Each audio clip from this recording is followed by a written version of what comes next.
Our main protagonist, Handa Seishuu, is a calligrapher who gets an award for his good calligraphy, but unfortunately, not everyone thinks so. An old famous calligrapher voices his opinion during the award ceremony that Handa's writings are dull and barely mediocre at best. Handa doesn't take any of his SHT and punches the old man. I'd say the old man was asking for it. Who in their right mind would humiliate someone on their awards ceremony day?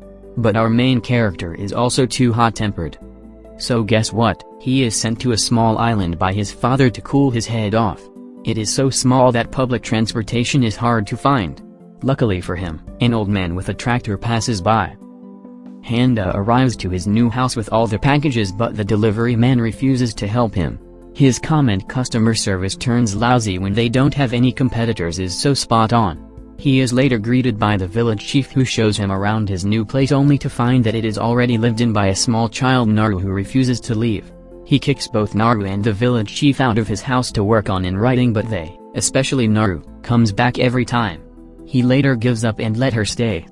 The little girl sees Handa's calligraphy and praises him that his writing is similar to her teacher's, which hits the bullseye. He snaps at the girl, telling her to shut up, walks out of the house to think of what happened, and cools his head once again by the sea.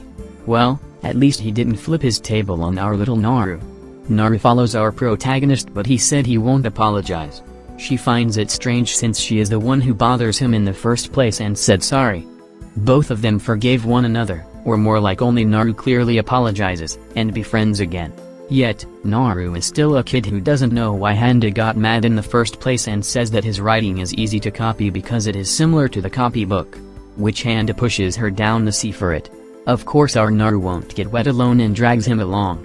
Both of them played for a while until the sun is setting that Naru wants to show him a beautiful view, but he has to climb a wall. At first he refuses to, but then later climbs it to see a beautiful sunset. This action for him is meaningful that he is now trying, or at least attempting, to get better at calligraphy. That night when both of them walk home, they are greeted by the villagers who comes to help Handa unpack his things. They help. Once you are far away from the city, the warmth of the countryside surrounds you.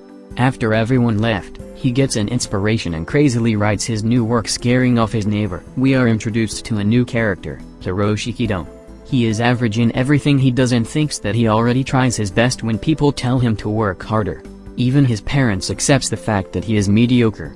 Well, his mother asks him to deliver her homemade ramen to the new person in the village, Handa. He agrees to run the errand after a short dramatic monologue from his mother.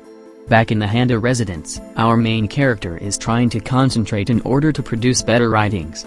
But, of course, Naru appears and all his concentration goes down the drain.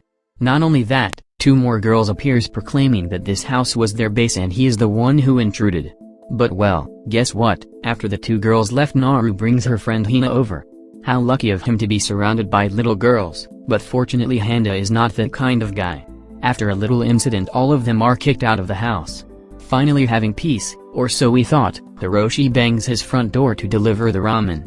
Handa opens the door but immediately hung onto Hiroshi where beautiful white liquid, we know what it is, flowing off his mouth. Naru then appears and explains how Sensei aka Handa is always like this at this time of day because he overworks himself by staying up all night without rest. Hiroshi does understand how tough it is to pull an all-nighter, but he brings up talent. He compares how he is not as good as Sensei even though he works hard, but people with talent could just produce amazing things easily. Little does he know how hard our main character works. After he sees a room filled with failed calligraphy, he realizes he has been doing things half-heartedly the whole time. He decides to study seriously for university and will bring another meal from home for him. Such inspiration and great. A new day comes where we are greeted by Naru coming to play at Sensei's place as usual, but finds him struck by insomnia. He is later brought to the hospital and has to stay for a night. Lucky for him to have little girls come visit and cause commotions that increases his temperature. All of them have to leave by evening, so Handa went to send them off. While walking back to his room, he meets an old man sitting in the hallway commenting how lively his room was during the day. Our main character is obviously annoyed by the commotion but is reminded by the old man that is how people express their feelings and are worried about him. Thanks to that statement, he gets an idea to write his new masterpiece, but unfortunately is still having a fever and is not allowed to use his writing tools even after begging the nurse. The next day, he realizes that the old man he talked with yesterday is a ghost and collapses. Poor him. Seishuu is out of ink, so he goes to the store to buy some. There he meets Tamako, who also needed ink, and Seishuu gave the last ink pot to her. While they were together walking home, Tamako asked if Seishuu could read her manga, whom she was going to submit to a shonen magazine. But when Seishuu opened the package with the manga in it, on the first page was a lot of gore. He said that there should be a bit less gore and more friendship action, just like in real shonen mangas. But then Tamako got really passionate and started telling all her preference of how shonen manga should actually be. At last Seishuu was forced to read the whole manga, and Tamako also gave him a bag full of manga, including Full Metal Alchemist and Soul Eater, which he should read to know more about manga. At home, Tamako got worried that Seishuu might tell everybody in the village about the fact that she is an otaku and a fuyoshi, so she runs to his house and finds Seishuu and Hiroshi hugging each other. Seishuu actually fell, and Tamako ends up running back home.